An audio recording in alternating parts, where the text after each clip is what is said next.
somebody was asking, will the church see and experience the one world government of Antichrist?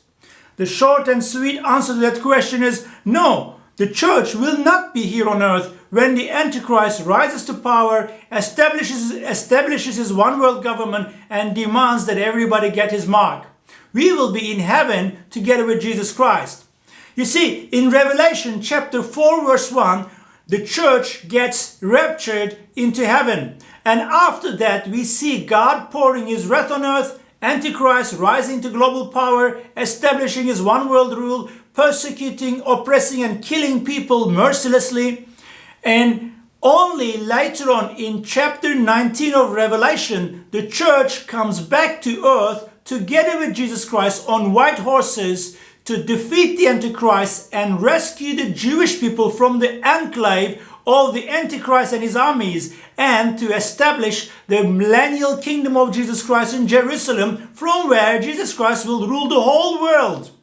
You see, the church will not be here when the Antichrist signs the peace treaty and starts the seven-year tribulation. And having said that, even in the middle of those 7-year tribulation, God will have not a shortage of his witnesses. Even then, God will have people who will be his witnesses on earth. We see two groups of people in the book of Revelation.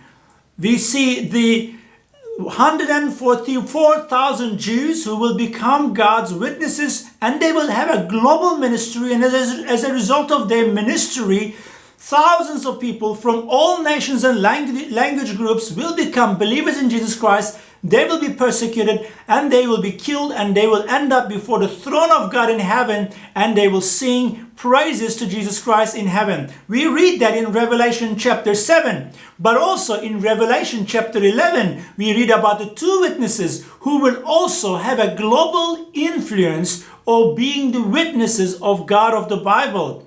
As a result of these two witnesses and their ministries, these two group of witnesses and their ministries, thousands of people will become believers. However, let us not underestimate the severe persecution, unimaginable severe persecution that anybody who become a believer in Jesus Christ will suffer during the 7-year tribulation.